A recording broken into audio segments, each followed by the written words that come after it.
자, 요인 분석 우리말로 다시 강의하도록 하겠습니다. 요인 분석은 크게 두 가지가 있습니다. 하나는 탐색적 요인 분석이라는 게 있고요. Exploratory Factor Analysis. 그 다음에 또 다른 하나는 확인적 요인 분석이라는 게 있습니다. Confirmatory Factor Analysis. 이 두 가지가 다 이용이 되는데요. 여러분들이 이제 실증 분석할 때 이거를 많이 이용하죠. 그래서 주로 이제 탐색적 요인 분석은 언제 이용되는 거냐면 여러분들이 이제 설문지를 만들어 가지고 뭐를 이렇게 측정하기 위해서 이제 문항들을 만들지 않습니까? 설문 문항들을 만드는데 그 자료가 수집되고 난 뒤에 그거를 이제 탐색적 요인 분석을 해보면 뭘 측정하기 위해서 만든 여러 개의 문항들이 하나의 그룹으로 이렇게 묶여야 되는데 그렇지 않은 것들이 발생할 수가 있어요. 그러면은 그걸 그대로 두고 여러분들이 분석을 하게 되면 여러분들이 그 결과가 별로 좋지 않을 경우가 많습니다. 그래서 그렇게 그룹으로 이렇게 묶이지 않는 것들은 보통 제거를 많이 하게 되거든요. 그때 많이 이용되는 게 이제 탐색적 요인 분석이고 또 하나는 그 탐색적 요인 분석을 한 다음에 이제 그룹으로 그 문항들이 묶이잖아요. 그러면은 그 그룹별로 신뢰도가 어느 정도 되는지를 알아봐야 되거든요. 그때 이제 주로 이용되는 게 크롬바 알파라는 게 이제 이용되는데 조금 이따 얘기는 하겠습니다만 그 신뢰도 분석할 때도 이게 이제 이용이 되고요. 그 다음에 확인적 요인 분석은 주로 언제 이용되는 거냐면 우리가 이제 나중에 이제 구조방정식 이걸 하게 될 텐데 확인적 요인 분석은 판별 타당성이라는 거 이제 그 검증할 때 이게 많이 이용됩니다. 그래서 그 얘기는 우리가 다음번에 이 얘기를 하도록 하고요.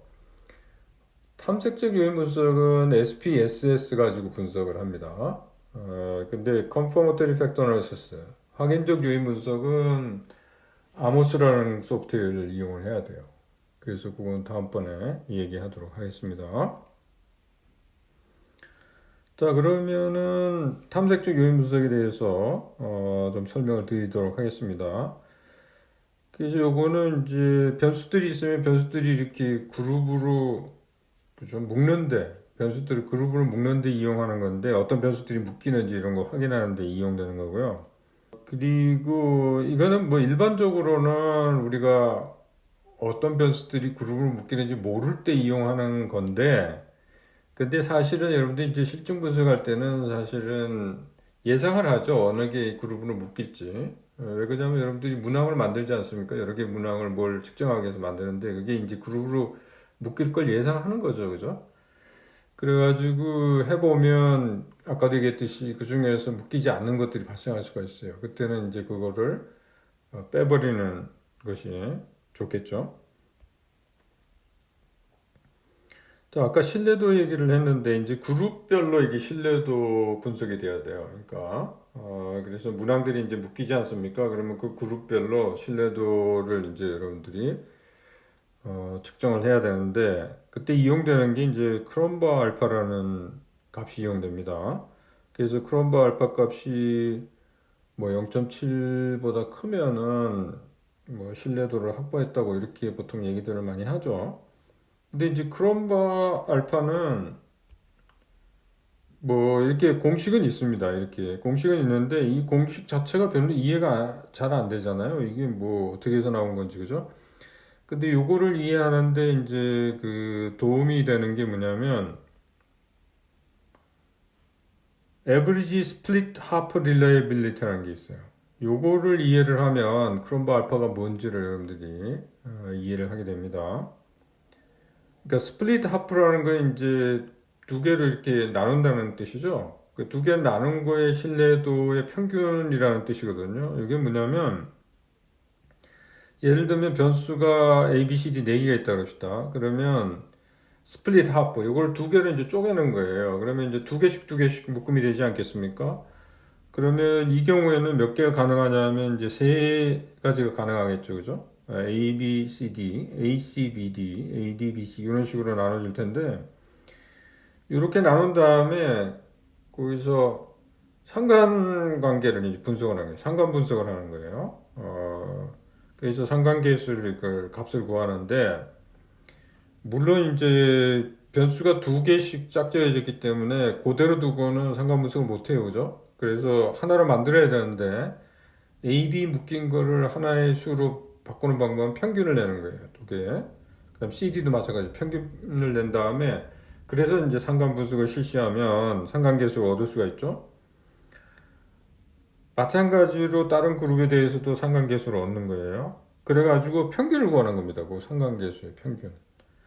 그게 바로 여기서 말하는 average split half reliability라는 건데, 요게 바로 이게 변수가 짝수계일 때, 그죠? 크롬바 알파카하고 똑같아집니다. 이게 물론 이제 홀수 때 약간 달라집니다만은, 근데 결국은 이 내용을 보면 무슨 내용이냐면 결국은 평균 상관계수를 얘기하는 거예요. 그러니까 상관관계가 평균적으로 어떻게 되는지 그걸 알아보는 거예요.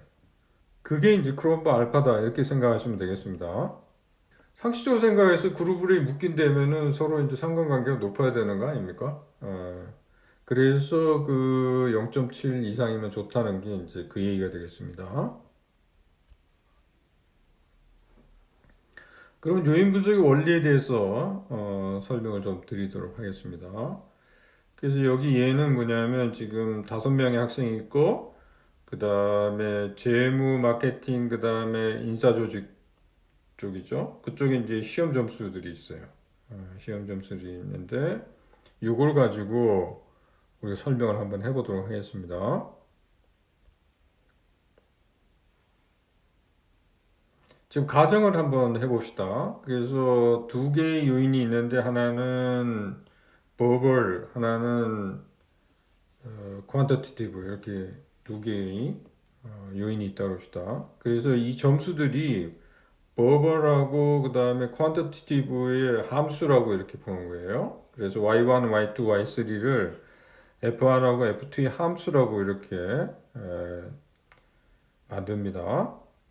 그 다음에 F1, F2에 여기서 F1, F2 앞에 있는 그 개수들 있죠? 요걸 뭐라 그러냐면 이제 팩터 로딩이라는 말을 쓰죠. 요인 적재 값이라고 뭐 우리나라 말로 이렇게 번역이 됩니다만은 결국은 이 팩터 로딩이라는 게 뭐냐면 결국은 요인하고 그 다음에 오리지널 그 변수 있죠? 그거하고의 관계를 나타내는 셈이죠.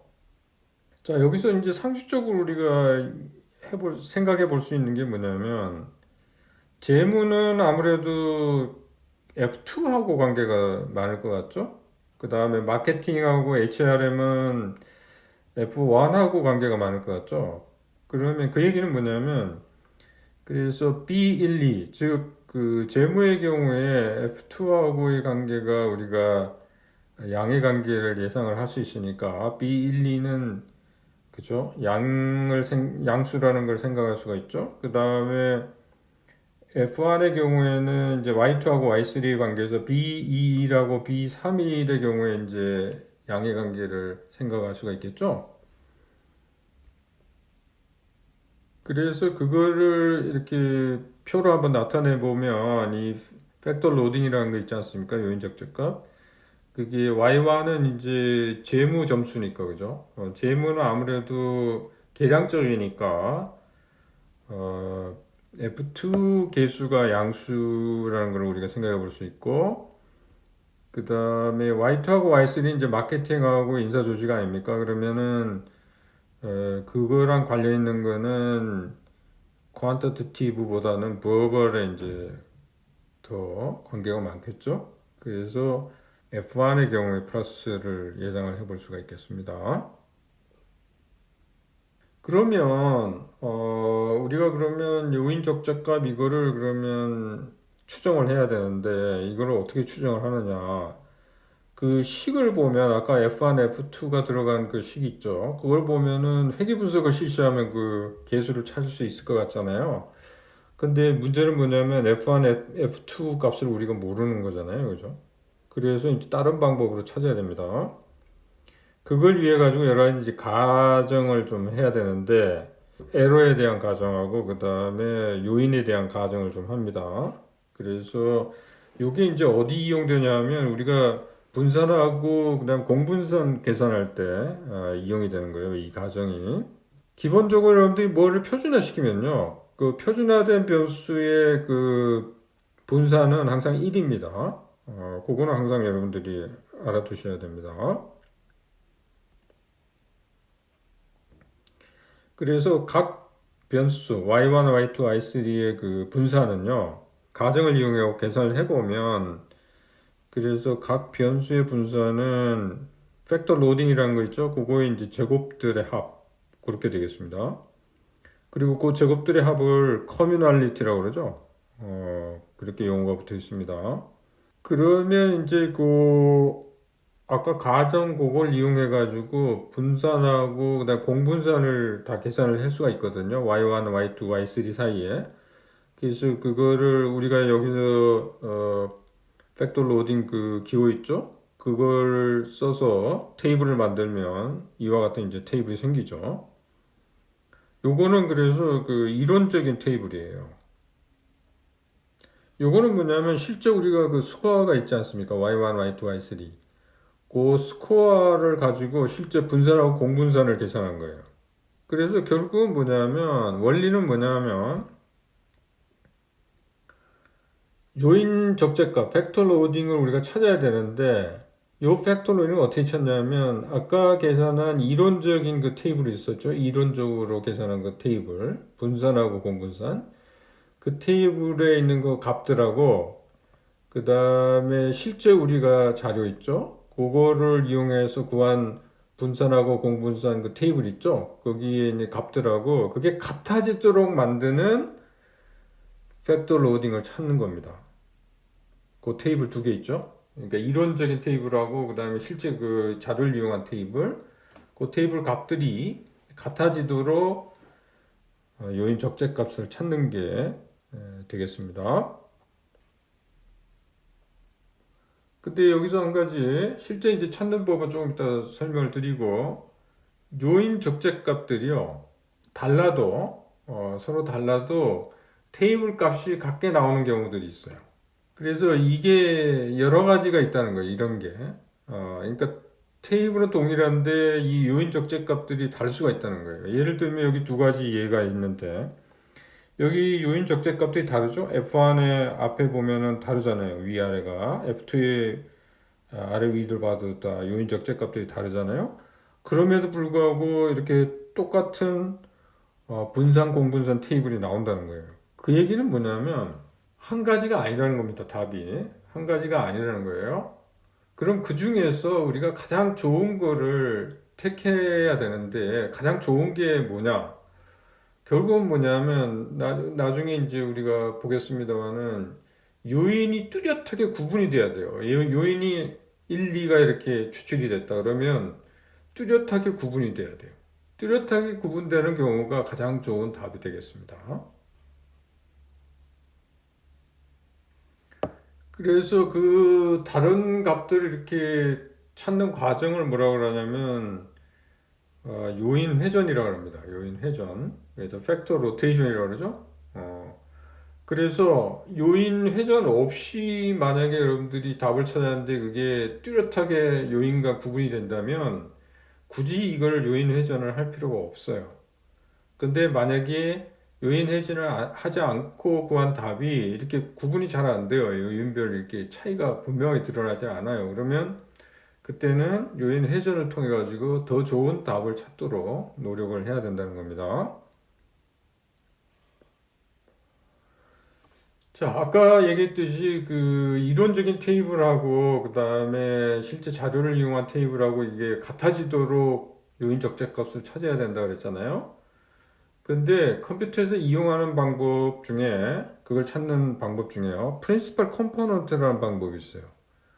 이 프린시팔 컴포넌트라는 방법은 주성분이죠. 주성분이라고 이렇게 번역이 되는데 이 방법은 뭐냐면 그 테이블 중에서 공분산을 보지를 않고요. 분산만 보는 거예요. 그러니까 이론적인 테이블에서의 그 분산 있죠? 분산하고 그 다음에 실제 자료를 이용했을 때 그 테이블의 분산 있죠? 그거만 비교를 하는 거예요. 공분산은 비교를 안 하고요. 그게 여기 프린시펄 컴포넌트 방법이에요. 근데 이게 이제 SPSS의 그 디폴트로 되어 있습니다. 그래서 이 테이블이 이제 보여주는 게 여기서 observed variance라는 게 이게 뭐냐면 아까 실제 자료를 이용했을 때 그 테이블에서 분산만 추려낸 거예요. 그래서 y1의 분산은 s1 제곱, y2의 분산은 s2 제곱, y3의 분산은 s3 제곱 이렇게 돼 있죠.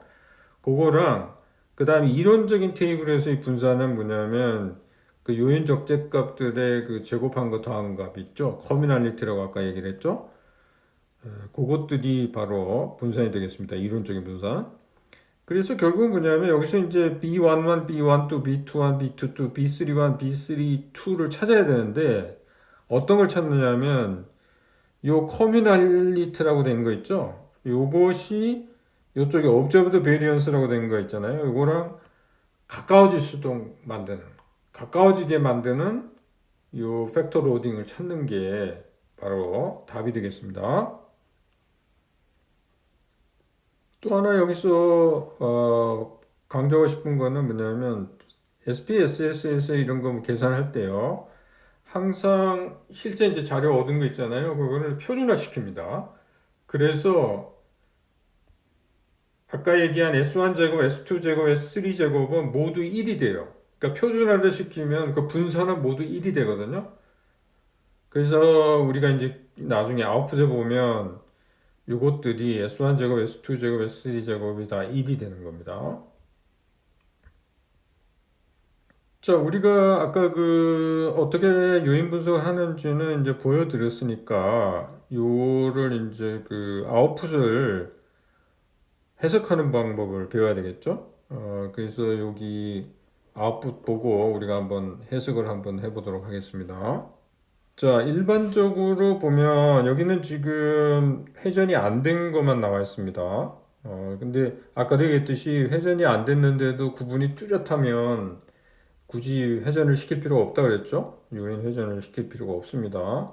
만약에 구분이 뚜렷하지 않으면 아까 뭐 베리맥스라는 거 주로 이용한다 그랬죠? 그걸 해가지고 회전을 시켜서 뚜렷하게 구분이 되는지 이런 것들을 살펴봐야 되는 겁니다. 그러니까 아까 요인 분석할 때 보통 그 기준을 그 뭘로 잡냐면 요인 추출할 때요. 물론 이제 기본적으로 프린시팔 컴포넌트라는 주성분 분석을 그걸 이용하는데 한 가지 거기에 그 추출의 조건으로 들어가는 게 아이겐 밸류가 1보다 큰 거를 보통 추출을 많이 해요. 그러니까 아이겐 밸류가 1보다 작은 거는 별로 추출할 이유가 별로 없는 겁니다. 그래서 아이겐 밸류가 1보다 큰 거를 추출하는 이유는 뭐냐면 팩터라는 게 요인이라는 게 일종의 변수들의 조합이라고 그랬잖아요. 그러니까 변수들의 조합으로 이루어진 요인은 하나의 변수보다는 더 좋아야 된다는 거예요. 어떤 의미에서 좋아야 된다는 거냐면 전체 분산이 있으면 그 분산에 대한 그 설명력 있죠? 이게 훨씬 더 하나의 변수보다는 커야 된다는 거예요. 그래서 여기 이제 아이겐밸류라는 게 이제 그때 이용되는 건데요. 그러니까 여기 아이겐밸류가 보고 1보다 큰 요인들만 추출하는 게 일반적입니다. 그래서 그 조건을 SPSS는 디폴트로 들어가 있어요. 아이겐밸류가 1보다 큰 것만 추출하도록. 그래서 이 경우에는 이제 1하고 2가 이제 선택이 되는 거죠. 그죠? 이게 1보다 크니까. 그죠? 아까 얘기했듯이 그 이유는 하나의 변수가 1만큼 설명을 하거든요. 그래서 그거보다는 커야 된다. 그리고 여기 이제 요인을 두 가지는 이제 보면요. 이게 뚜렷하게 여기는 이제 구분이 되는 이유가 뭐냐면 첫 번째 요인의 경우에는 이게 변수 2, 3에 대한 팩터 로딩이 크죠. 그리고 팩터 1의 경우에 변수 1의 경우에는 팩터 로딩이 작잖아요. 이게 굉장히 작죠. 그죠? 그래서 요인 1은 요거랑 관계가 있다는 거죠. 변수. 그죠? 그 다음에 요인 2는 여기가 굉장히 크잖아요. 그죠? 그래서 변수 1하고 이게 관련이 크다는 거고, 요거는 상대적으로 작죠? 이런 식으로 이제 뚜렷하게 구분이 되는 거예요. 그러니까 요인 2는 변수 2하고 관련이 높고, 그다음 요인 1은 변수 2, 3하고의 관련이 높다는 거죠. 이렇게 뚜렷하게 이제 구분이 된다는 거죠. 이럴 경우에는 회전을 할 필요가 없다는 거예요. 그죠? 그리고 우리 경우에는 이미 뭐 이름을 붙였습니다. 버벌하고 퀀타티티브 이런 식으로 붙였는데 사실 이렇게 이제 보통 보면은 여러분들이 이제 그 자료 수집해 가지고 이런 거 탐색적 요인 분석하면 요인들이 이렇게 추출이 되잖아요. 그럼 보통 보면은 문항들이 이제 그 어떤 요인의 경우는 특정 문항들이 다 높은 요인 적재값을 가지고 나머지 것들은 낮은 적재값을 가지는 그런 식으로 나타나요. 그죠? 근데 그 중에 예를 들면 그 문항들이 특정한 것을 이제 측정하기 위해서 만든 문항인데 그 중에 하나가 요인 적재값이 굉장히 낮아요. 그러면 이제 그 경우에 좀 문제가 있는 거죠. 그죠? 그런 경우에는 이제 빼버리고 하는 게 여러분들이 그 좋은 결과 얻는데 도움이 되죠. 자, 그럼 이거를 좀 정리를 해보면 그 아까 그 아웃풋에 나왔듯이 첫 번째 요인이 전체 66%를 설명을 하고 요인 2는 33% 정도를 설명한다는 거죠. 그 다음에 요인 1의 경우는 변수 2, 3, 그러니까 마케팅하고 HRM과 관련이 있죠. 그래서 여기 버거러빌리티랑 좀 관련이 있고, 그 다음에 요인 2의 경우에는 재무 쪽에 그죠? 팩터 로딩이 크잖아요. 그래서 요거는 퀀티티브 어빌리티랑 관련이 있다고 이렇게 보게 되는 거죠. 그 다음에 아까 아이겐밸류 1.981, 뭐 1.008 나왔는데 이게 어떻게 나왔는지는 아까 그 로딩들 있지 않았습니까? 팩터 로딩들 그걸 제곱한 거를 다 더한 거라고 그랬죠? 그죠? 각각의 경우에. 그리고 아이겐밸류가 1보다 큰 요인들만 추출되는 이유는 아까도 얘기했다시피 변수 하나가 1만큼 설명을 해요. 그러니까 요인이 그 변수들의 그 조합인데 1보다는 커야 되지 않겠냐. 그래서 그 기준을 이용을 하는 겁니다. 그래서 아이겐밸류는 요인에 의해서 설명되는 분산의 양이고요. 이게 아까 얘기했듯이 아이겐밸류가 1보다 클 경우에 우리가 요인을 추출하는 이유는 특정 하나의 변수의 그죠? 분산이 1이거든요. 표준화 시키면 다 1이라고 그랬지 않았습니까? 그래서 그거보다는 커야 된다. 그 이유입니다. 자, 요거는 아까 아웃풋을 다시 정리를 한 건데요. 그래서 S제곱은 아까 얘기했지만 표준화 시키면 다 분산이 1이라고 그랬잖아요. 그래서 111 이렇게 된 거고요. 그 다음에 그 팩터 로딩은 이제 찾아야 되는데 그 커뮤널리티라는 거 있죠. 요 값이 요 S제곱 값하고 같아지도록 그죠? 같아지도록 팩터 로딩 값을 찾아야 되는 겁니다. 그다음에 아까 얘기했듯이 팩터 로테이션이라는 거는 그 이걸 항상 하는 게 아니고요. 회전을 하지 않았을 경우에 그 답이 요인별로 뚜렷하게 구분이 되면 여러분들이 회전을 할 필요가 없다 그랬죠? 근데 뚜렷하게 구분이 되지 않으면 이때 이제 회전을 하는 것이 좋겠습니다. 그래서 다른 답을 찾아야 되겠죠? 이때 사용할 수 있는 게 주로 이제 베리맥스가 많이 이용되고요. 그 다음에 다른 다양한 것들도 있어요. 그러니까 이것 해보고 또 그 분명하지 않으면 구분이 그럼 또 다른 방법 써보고 뭐 그렇게 하는 겁니다. 그게 이제 요인 회전이 되겠습니다. 그러면 마지막으로 이 SPSS 사용하는 법 한 번만 더 보여드리도록 하겠습니다. 자, 분석으로 가서요. 그 다음에 차원 축소로 갑니다. 그래서 요인 분석으로 가고요.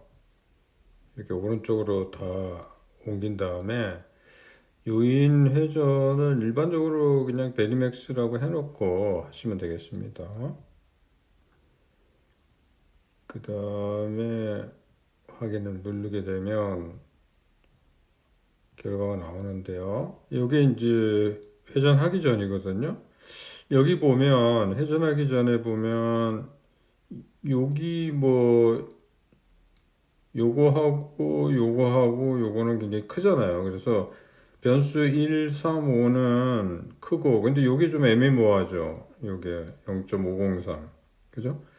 저기 요인 2를 보면 요게 크고